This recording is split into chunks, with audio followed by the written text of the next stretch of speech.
It's been a couple of weeks since I last made a video, but one thing hasn't changed. Donald Trump keeps finding ways to glorify Donald Trump, with everything from posting an image of himself as Pope on Truth Social to claiming that he now runs the world. In case you didn't know, the picture of Trump dressed as the Pope was not a real picture, and even Trump said this about it. I had nothing to do with it. Somebody made up a picture of me dressed like the Pope and they put it out on the internet. That's not me that did it. I have no idea where it came from. Maybe it was AI, but I know nothing about it. I just saw it last evening. The fact that Trump didn't know or even particularly care where the image came from demonstrates that what he's most concerned with are the things that glorify him. Where they originate simply doesn't matter. In this video, however, I want to talk about the next pope, the actual pope, that is, who most definitely will not be Donald J. Trump, despite how Trump world thinks that his selection would be a great idea. In the aftermath of Pope Francis passing away, we can now find tons of articles and videos online speculating who the next pope might be. Many of these articles will name a half dozen of the leading contenders, and some put together a list of 10 possible names or more. Originally, I was going to cover what I felt were 4 or possibly even 5 of the stronger possibilities to be the new pope. However, after further consideration, I've decided to cut that down and talk about just 3 men whom I believe are the most interesting possibilities. One of those men is on a lot of lists as a contender to be the next pope, while the other also has many supporters on his behalf, and the third is considered a fast rising star in the church. But before I get into those 3 names, let's take a quick look at where we stand right now. This week, the members of the College of Cardinals will enter the Sixtine Chapel to elect the successor to Pope Francis.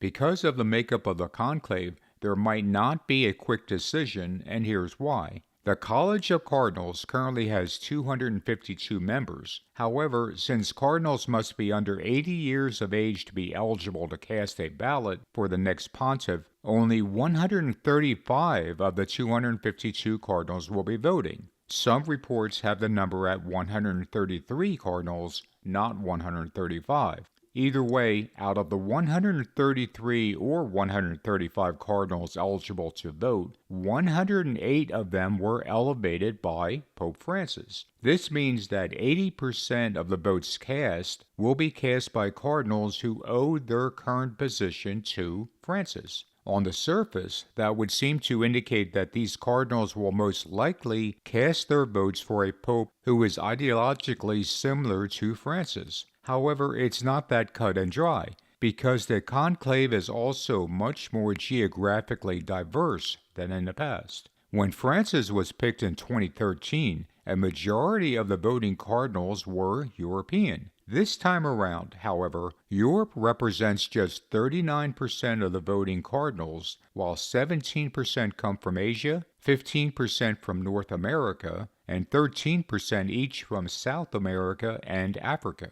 Thus, while many of the cardinals that Pope Francis elevated were seen as fellow progressives, others were likely chosen by him for reasons other than ideology, such as their geographic diversity. In addition, many of the cardinals Francis elevated are based in locations far from Rome and don't interact regularly with the Vatican, potentially making it harder to form voting blocs to easily choose the next pope. All of that means that it's far from certain that the next pope will have a similar ideology to Francis simply because he elevated 80% of the cardinals. There are other factors at play, especially the geographical location of those who will be voting. In addition, because of the global backlash against so-called woke policies, there is also the realization among many of the cardinals that the Church needs to move away from the progressive policies of Pope Francis. Now, if you're looking for a more complete list of all the possible choices for the next pope, there are numerous articles and videos online that talk about a dozen or more men. In this video, though, I want to focus in on 3 of the more fascinating possibilities, so let's get into that. First on the list of interesting possibilities is a man with a rather memorable name, Pierre Batista Pizzala, who is currently the Latin Patriarch of Jerusalem. He has lived in Israel for over 3 decades and also speaks Hebrew fluently. Pizzaballa is considered a fast rising star in the Catholic Church, and at only 60 years of age is one of the younger names being discussed. Ironically, the day that Pope Francis died, April 21st, was also the birthday of Pizzaballa way back in 1965.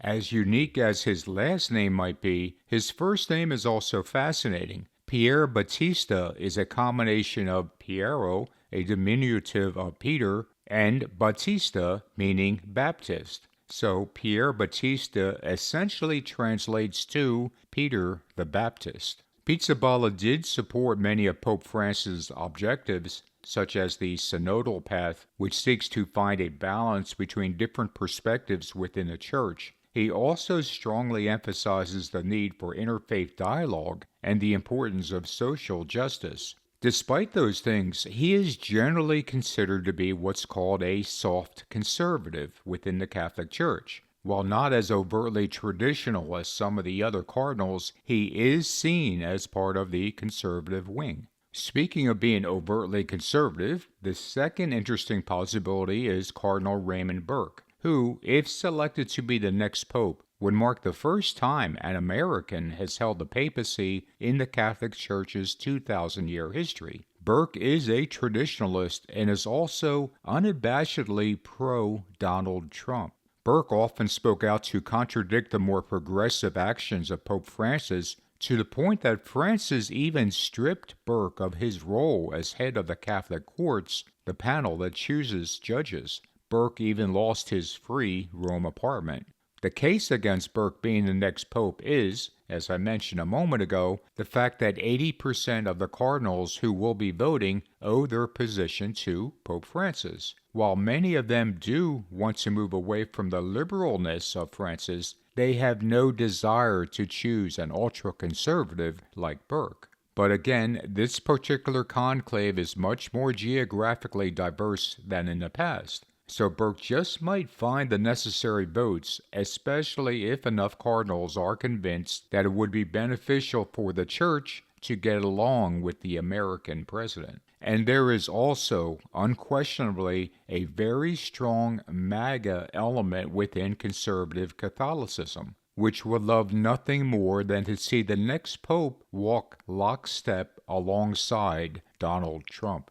The third possibility is Cardinal Pietro Parolin, who is on most Vatican Watchers' list of names to watch. Parolin is 70 years old and has been the Vatican's Secretary of State since 2013. He is generally considered one of the main contenders to be pope given his prominence in the Catholic hierarchy. Interestingly, Parolin specializes in geopolitics, and under both Pope Francis and Pope Benedict, he was long involved in political affairs around the world, including the Vatican's efforts to unite all religions under the authority of the Pope. Parolin also oversaw a controversial deal with China over bishop nominations and was involved in the Vatican's botched investment in a London real estate venture that led to a 2021 trial of another cardinal and 9 other people. Perhaps Parolin's biggest drawing card is that he would be more of a steadying force inside the Vatican,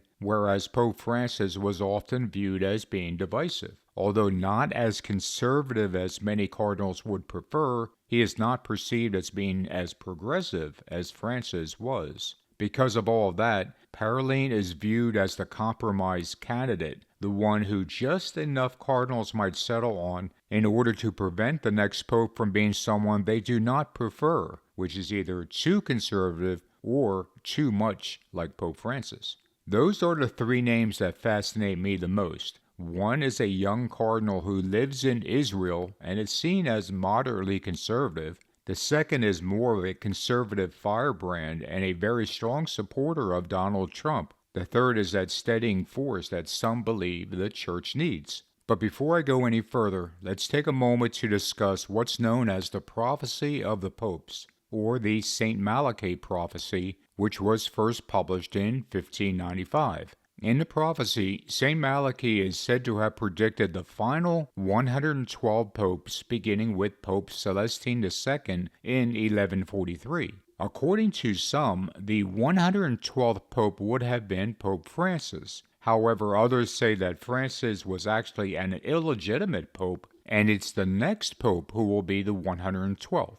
That pope would be the final pope, and he would be called Peter the Roman. Numerous historians have concluded that this so-called prophecy was almost certainly a forgery from the late 1500s. They base that on the stunningly accurate descriptions of popes up to around 1590, while subsequent popes only rarely resembled the descriptions given in the prophecy. The working theory is that around 1590, a monk was looking to promote a certain person for pope. So he put together this prophecy with pinpoint descriptions of all the popes that preceded them, plus a specific description of the one he wanted to be pope. The idea was to make this other person the obvious choice to be the next pontiff, since prophecy said it had to be so. Apparently, though, not enough cardinals bought into the prophecy because the guy actually lost. I'll put a link in the description below to an article with more details on this story.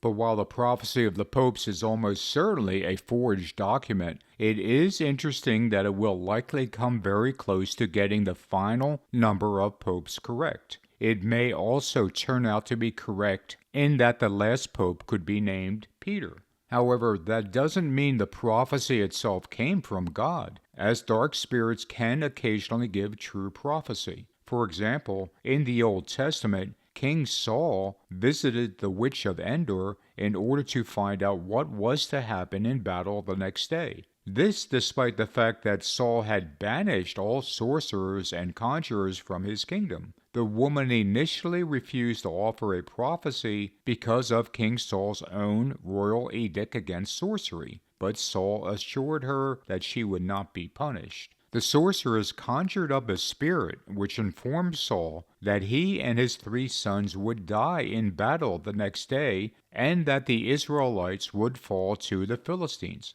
Now there's much more to that story, but the bottom line is that the witch's prophecy turned out to be true. In the case of the monk who forged the St. Malachi prophecy, considering that he was intending to deceive others with it, perhaps that put him in touch with demonic spirits that gave him insight into an approximate number of popes left before the second coming of Jesus. In any event, we shouldn't rely on the St. Malachi prophecy any more than we should rely on the prophecies of Nostradamus. These prophecies, and many others, are not based on the Bible. Let's now talk specifically about the false prophet as he relates to the next pope. Now, I'm aware that many of those watching think that Elon Musk is that false prophet, but I would urge caution before assuming that's what he is, and here's why. The Bible does clearly teach us that immediately surrounding the Antichrist and the false prophet will be other very powerful figures who aid and abet them. For example, the 10 horns who give their power to the beast for 1 hour. Rather than being the false prophet, Musk could very easily be one of those 10 horns, or simply another powerful end times figure that isn't specifically described in the Bible, such as someone who helps to design the worldwide beast system. It's also important to remember how the Bible describes the false prophet, because if we do that, we will understand that Musk actually differs from the biblical false prophet in 2 important ways. First, in Revelation 13:11, we read that the false prophet will have 2 horns like a lamb, meaning that he will appear on the surface as a gentle and peaceful man. Musk has been called, among other things, a troll, a disruptor, a megalomaniac, even a Nazi. No one has ever described him as a gentle and peaceful man.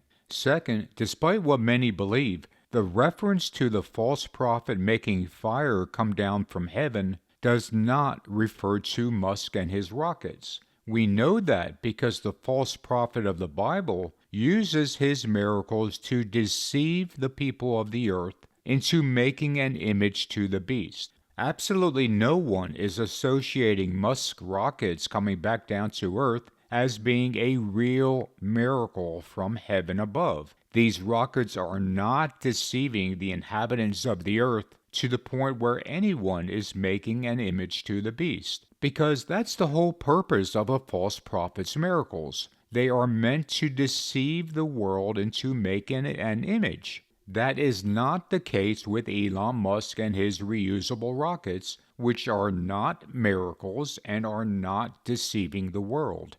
Based on what the Bible actually says, there are 6 reasons I am convinced that the false prophet is almost certainly a coming pope, very possibly the next pope. Here are those 6 reasons. Number 1, the false prophet appears as a lamb with 2 horns. The appearance of the false prophet is described as a lamb with 2 horns, which means that outwardly he will present himself as a gentle and peaceful man. This suggests that people will view him as a kind and peace-loving individual who is working for a higher purpose. In fact, the final false prophet appearing gentle as a lamb echoes a verse in which Jesus said to beware of all false prophets, for they come in sheep's clothing, but inwardly they are ravening wolves. Thus the final false prophet will appear to be a kind, gentle, and peaceful man.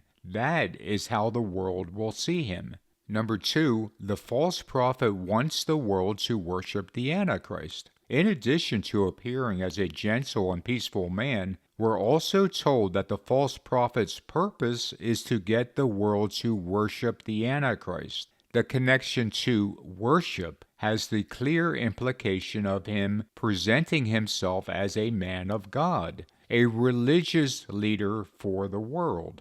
This means that the false prophet will have sway over all the world's religions. Coincidentally, the Catholic Church has been working for many years at getting other religions to acknowledge the supremacy of the Pope. At first, it might be hard for us to imagine other religions acknowledging the supremacy of the Pope, but remember that the Catholic Church is extraordinarily wealthy, and money can buy many things, even subservience. But in addition to money, there's something else that will convince them. Number 3, the miracles of the false prophet deceive the world. The miracles of the false prophet are so convincing that they cause the entire world to build an image to the beast and subsequently worship that image. But all the world's religions worshiping this image instead of their own gods means that their own religious leaders must also be on board with this. That implies that the false prophet's miracles are primarily aimed at the world's religious leaders. He wants to convince them that the Antichrist is divine, or at least chosen by God, because that would, in turn, cause those religious leaders to urge their own followers to build this image. So the false prophet is someone who all the religious leaders of the world will look to as their spokesperson, especially after witnessing these so-called miracles. The type of person who most logically fits as a spokesperson for all the religious leaders is another religious leader, such as a pope. Number 4, the Antichrist comes from the sea and the false prophet comes from the earth. In Revelation 13, we read about the 2 different origins for the Antichrist and the false prophet. These 2 different origins mean that the power that each of these 2 individuals hold is a completely different but complementary type of power. The Antichrist coming from the sea is widely understood by Bible scholars to mean Gentile nations, or worldly power, or in the eyes of some, politics. This is contrasted with the false prophet coming out of the earth, which is understood to be connected to Israel or religion in general. Thus we have this yin-yang dynamic, with the Antichrist and the false prophet. One rules the world of geopolitics, while the other rules the world of faith and religion. They are equally powerful, but in different ways. This tells us that the false prophet will be leader of, or spokesperson for, a worldwide religion. Number 5, both end times beasts are connected to Rome. The book of Daniel tells us that the fourth and final beast is the Roman Empire. As an extension of that, we should expect that both the Antichrist and the false prophet will be connected to Rome in some way. In the case of the Antichrist, the final incarnation of the Roman Empire is America. From the Roman Republic's astounding influence on America's founders, to the Roman eagle, to the Roman god of liberty, to even the Holy Roman Empire influence through Nazi Germany and Operation Paperclip. In the case of the false prophet, the Catholic Church has a direct connection to Rome in that Roman Catholics recognize the Pope's role as the Bishop of Rome and the head of the global Catholic Church. Rome is also considered the spiritual center of the Catholic Church. Put together, we have the Antichrist ruling a worldly political kingdom that is the re-emergence of the Roman Empire, and we have the false prophet ruling the religious kingdom that is connected directly to Rome. Number 6, the heresy of the Catholic Church. There are millions and millions of good people who happen to be Catholic, but the Catholic Church itself is filled with all kinds of heresy, if not outright evil. From the veneration of Mary, to praying to saints, to erecting statues, to the infallibility of the Pope, and so much more. And then we have the evil of pedophilia in the Catholic Church, where priests are shuffled about to different locations to protect them, while the children must live with the trauma for the rest of their lives. It almost seems like this Bible verse was specifically talking about, or even prophesizing, the pedophilia within the Catholic Church. But whoso shall offend one of these little ones which believe in me, it were better for him that a millstone were hanged around his neck, and that he were drowned in the depth of the sea. Matthew 18:6. So when we put all of these things together about the false prophet, we see that he is a man who will appear gentle and peaceful, a man who seeks to unite the world's religions, a man who seeks to have the world worship the beast, a man who is connected to Rome, a man who teaches false doctrine, a man whose own church harms children. These descriptions point us directly at one figure more than any other, a coming pope. Getting back to the three men that I talked about, here's what I think will happen. And I want to first reiterate that I am not a prophet, and also I do not have inside contacts at the Vatican, in case you weren't sure. So this is just my semi-educated guess on what we're going to see. A well-known Italian adage goes fat pope, thin pope, which means that conclaves most often tend to counterbalance the preceding pope with an ideological shift in the new pope. Pope Francis was, of course, very progressive, but I'm not sure that the next pope will be the anti-Pope Francis. The most likely scenario, in my view, is that the Cardinals will settle on someone like Pietro Parolin as the next pope. But this is no longer the slam dunk I once thought it was, as numerous reports indicate that Parolin has not impressed other cardinals over the past 2 weeks. But if it is Parolin, I do not think he will be the last pope. While he would definitely be seen as offering stability and someone who is neither too far left or too far right, he might only be a bridge to the final pope, possibly just for a year or two before the final pontiff is chosen. If Parolin doesn't become the next pope, the other two men I talked about, Raymond Burke and Pierre Batista Pizzala, are both very intriguing possibilities, as either one just might be the last pope.